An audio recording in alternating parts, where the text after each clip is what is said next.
नमस्कार बच्चों, आज हम बीए बीएड सेकेंड ईयर रीति कालीन काव्य के कवि घनानंद जी के बारे में अध्ययन करेंगे।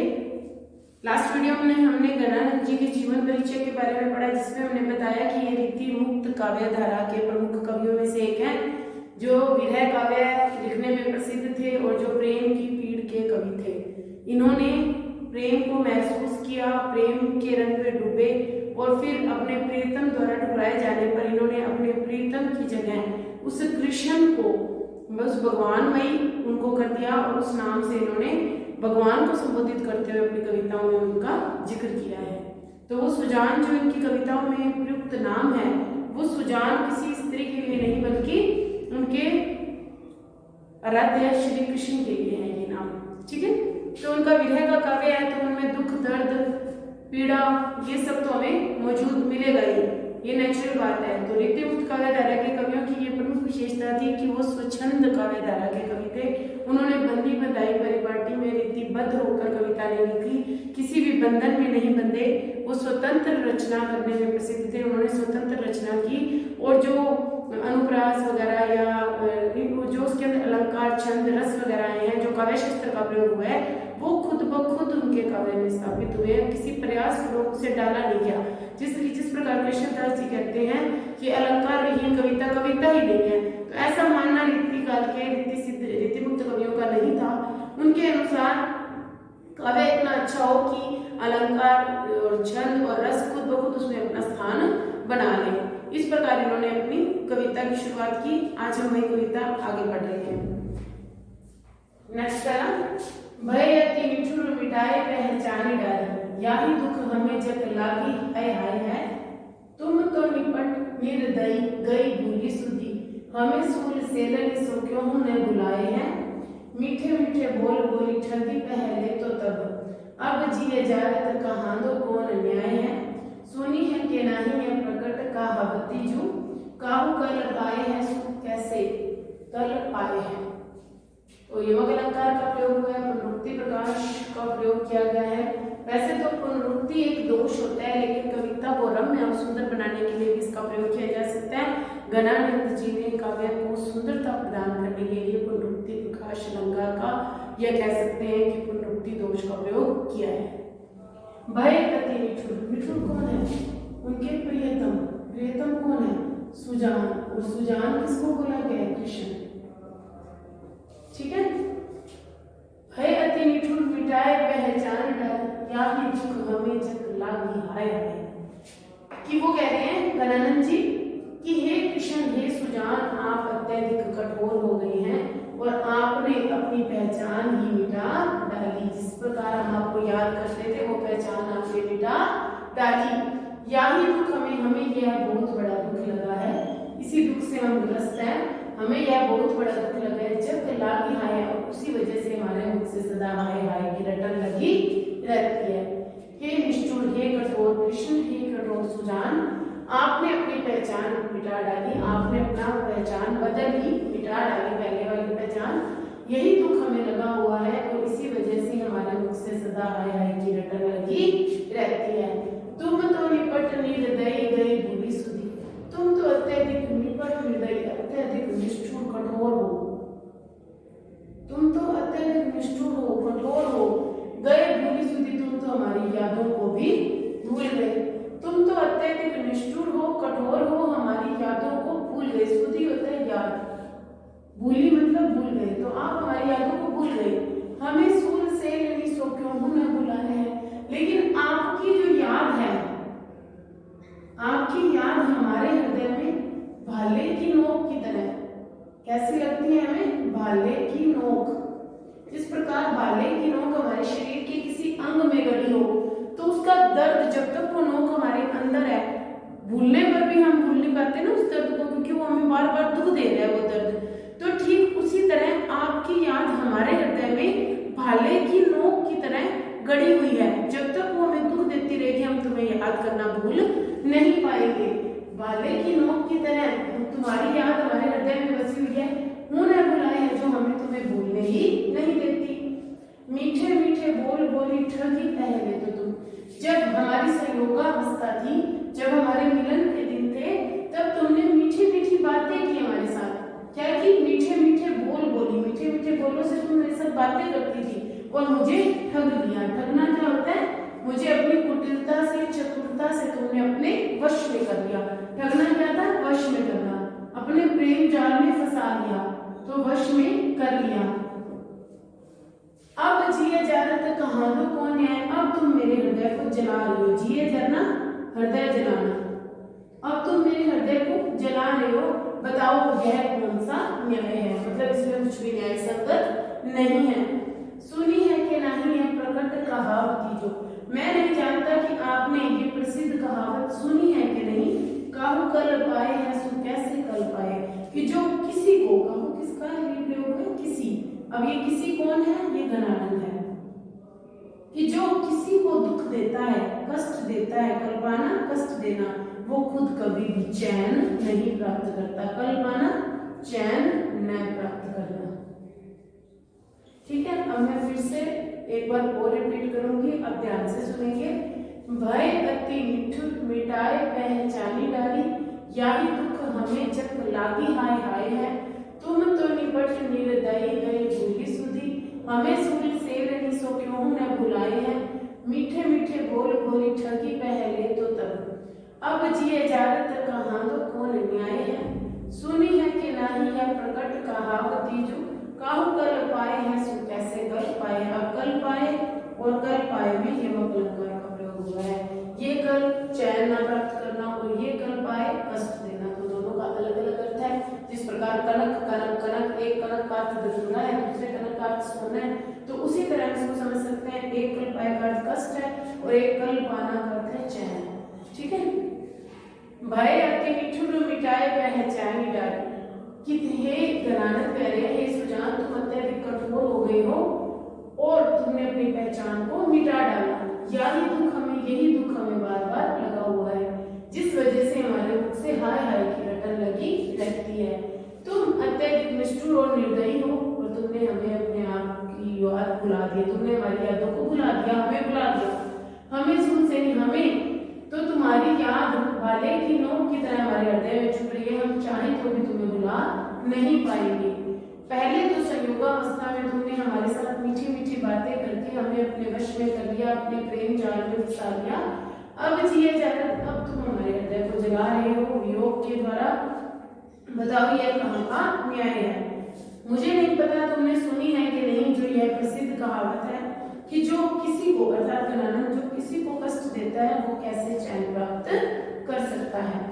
तो इस प्रकार उपालंब शैली का प्रयोग करते हुए गणानंद जी ने कृष्ण जी के माध्यम से अपनी सुजान प्रेतों को निष्ठुर बताया है और कृष्ण जी को भी निष्ठुर कहा है कि आप हमें प्राप्त नहीं होते, तो उसका वर्णन इसमें किया गया है। नेक्स्ट करेंगे।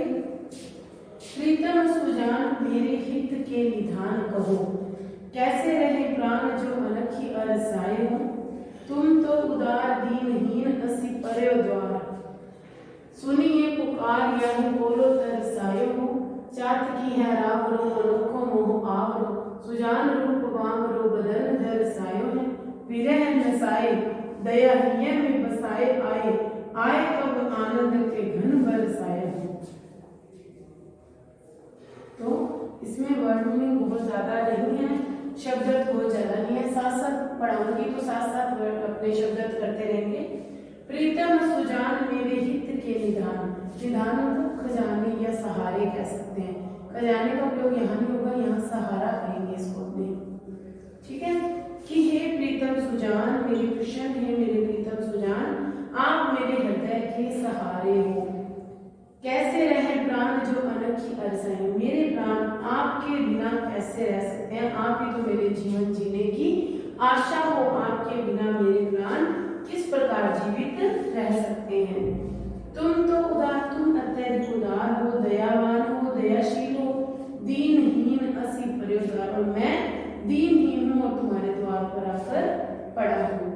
सुनिए पुकार यहाँ कौन तरसाए हो, तुम मेरी पुकार को सुन लो और मुझे इस प्रकार मत तरसाओ। चात की है रावरो अनोखो मोह आवरो, जिस प्रकार चातक पक्षी स्वाति नक्षत्र की बूंद से प्रेम करता है और उसके लिए व्याकुल रहता है, ठीक ऐसा मोह, अनोखा मोह, ऐसा अनोखा प्रेम ही मेरा है, अपना है।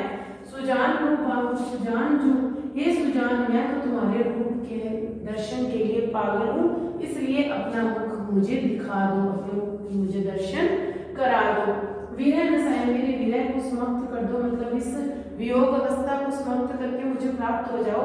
दया ही अपने हृदय में दया को बसा लो और मेरे विरह को नष्ट कर दो।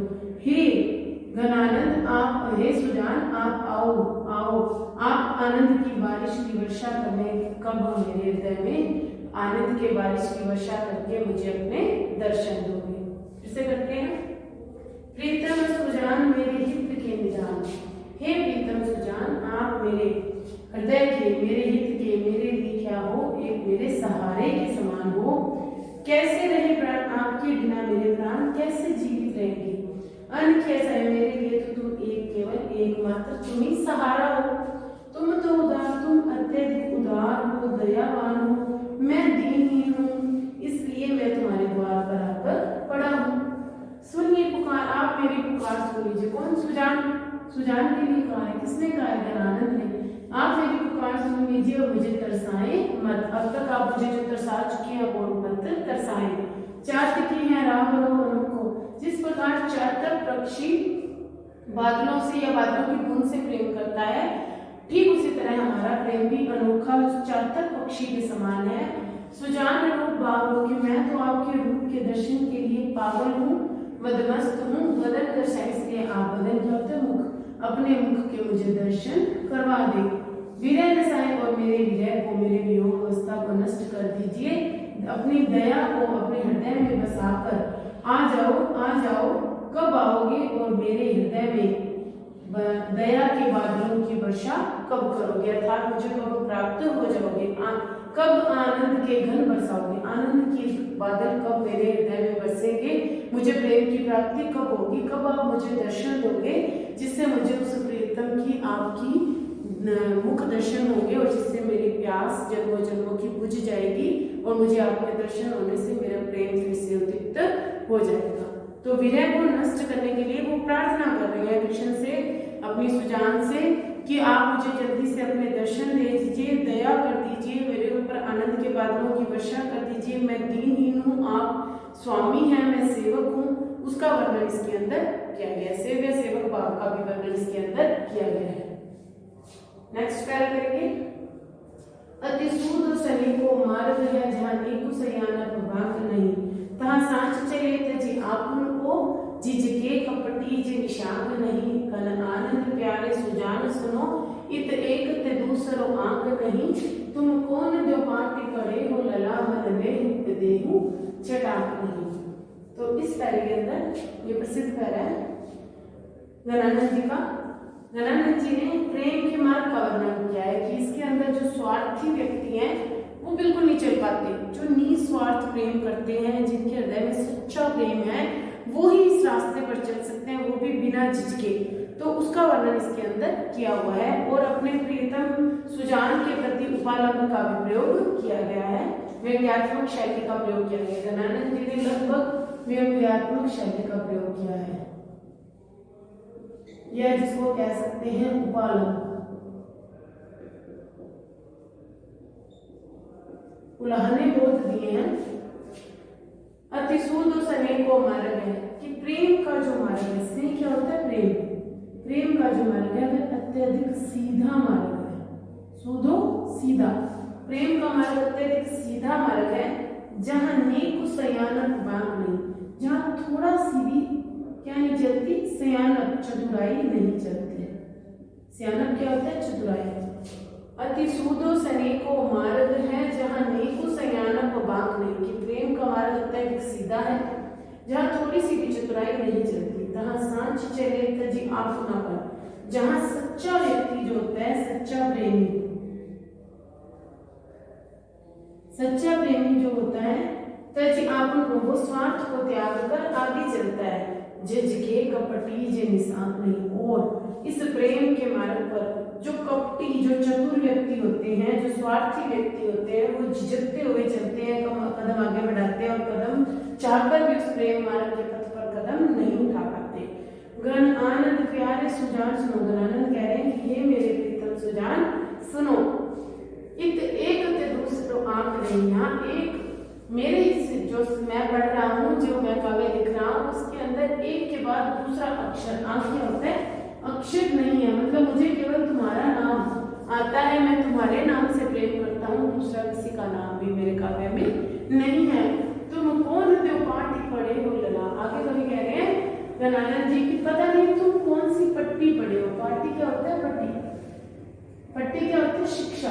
पता नहीं तुमने कौन सी शिक्षा ग्रहण की है कि जो तुम मन ले तो पूरा लेते हो, लेकिन देते छटा थोड़ा सा भी नहीं होती। ये कहाँ का न्याय है कि तुम पता नहीं कौन सी ऐसी शिक्षा, कौन सी ऐसी नीति पढ़े हो कि तुम मन ले तो पूरा लेते हो, लेकिन देते जरा सा भी नहीं हो, थोड़ा सा भी नहीं हो।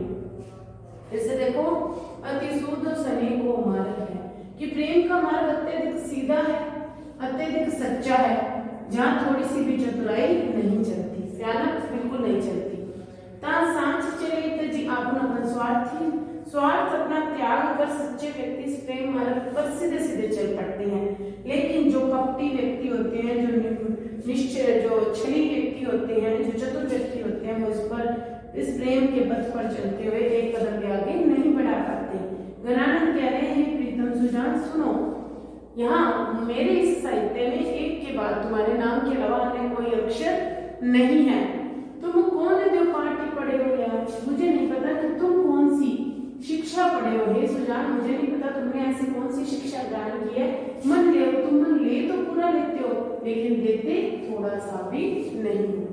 आगे समझ कि निस्वार्थ प्रेम का वर्णन इस पैराग्राफ में किया गया है। निस्वार्थ प्रेम ही होता है जो इंसान को कहां से कहां पहुंचा देता है, प्रेम के अति उच्च सोपान पर चढ़ जाते हैं, खुद अपनी जान देने तक को भी उनको मतलब दुविधा नहीं होती, अपनी जान भी वो हंसते हंसते जान पर खेल जाते हैं, अपनी जान अपने प्राणों को अपसर्ग करने को तैयार रहते हैं। वो ऐसा प्रेम, वो ईश्वर का प्रेम उनको दिखाई देता है। प्रेम सदा अति ऊंचा लहे सो कहे, यही भांति की बात चकी, सुनी के सब के मन लालच दोरे पे बोरे लखे सब बुद्धि चकी, जग की कविताई के धोखे रहे हम प्रवीण निकोमति जाकी चकी, समुझे कविता गण आनंद की ही आंखी ने की पीठ रखे।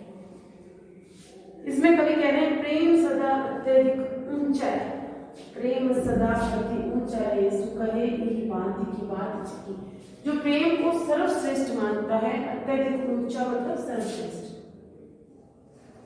अब ऊंचे का मतलब ये नहीं है कि किसी ऊंचे स्थान पर रख दिया, सर्वश्रेष्ठ प्रेम जो सर्वश्रेष्ठ होता है, सर्वश्रेष्ठ प्रेम जो होता है, वो जो ऐसी सर्वश्रेष्ठ प्रेम की बात कहता है, उसकी बात से सबको तृप्ति होती है, संतुष्टि होती है। सुनिए, और ऐसे जो प्रेम की सर्वश्रेष्ठता को जानता है, ऐसे व्यक्ति की बात सुनने के लिए सबके मन लालच से दौड़ते रहते हैं। वे बोरी लगे सब बुद्धि चकी, और उसको देखने के लिए सब लालायित हो जाते हैं, पागल हो जाते हैं, और सबकी बुद्धि आश्चर्यचकित हो जाती है। जग की कविताएं के धोखे रहे, हाँ प्रवीण ने कीमती जाति थी। जो संसार की कविता के धोखे में रहते हैं, ऐसे चतुर जो व्यक्ति हैं, वो इस ऐसी कविता को पढ़ भी नहीं सकते। जो चतुर से चतुर बढ़िया विद्वान व्यक्ति हैं, वो उनकी बुद्धि भी कोमती जाति चकी, उनकी बुद्धि भी क्या हो जाती है, आश्चर्यचकित हो जाती है, वो भी उसकी कविता को स्पष्ट नहीं कर पाते। तो वो कह रहे हैं कि गणानंद की जो कविता है, उसे तो केवल वही समझ सकता है जिसने हृदय व आंखों से प्रेम की पीड़ा को समझा हो, हृदय और आंखों से। तो फिर से देखिए, प्रेम सदा अति ऊंचा लहे सो कहे यही बात की बात अच्छी। प्रेम जो है वो सर्वश्रेष्ठ है, जो इस प्रकार की बात करता है, वो उसकी बात को सभी संतुष्टि से सुनते हैं। सुनी के सबके, और उनकी बातों को सुनकर सबके मन में क्या होता है, लालच दौड़ पड़ता है, और सब उसको देखने के लिए लालायित रहते हैं, सबकी बुद्धि उसे देखने के लिए आश्चर्यचकित रहती है। संसार की कविता के जो धोखे में रहते हैं, वे चतुर व्यक्ति हैं, उनकी बुद्धि भी क्या हो जाती है, एक स्थान पर आकर आश्चर्यचकित हो जाती है, या काम करना बंद कर जाती है, क्योंकि गणानंद की कविता को तो केवल वही समझ सकता है जिसने हृदय और आंखों से प्रेम की पीड़ा को महसूस किया हो, वो ही गणानंद की कविता को समझ सकता है। बड़े बड़े विद्वान और जो कविगण हैं, वो इसकी कविता को नहीं समझ सकते, क्योंकि जो पोथियों को पढ़ पढ़ के जो ज्ञान अर्जित कर चुके हैं वो इस कविता को नहीं समझ सकते। जिसने प्रेम की पीड़ा को समझा है, अपने हृदय और आंखों से उसको महसूस किया है, वही इस घनानंद की कविता को समझ सकते हैं। तो आज हमने विरह के प्रसिद्ध कवि घनानंद जी के 4 अन्य पद्य किए। आज आई होप आपको समझ आ रहा होगा। आगे हम इसी कविता को आगे कंटिन्यू करेंगे। धन्यवाद।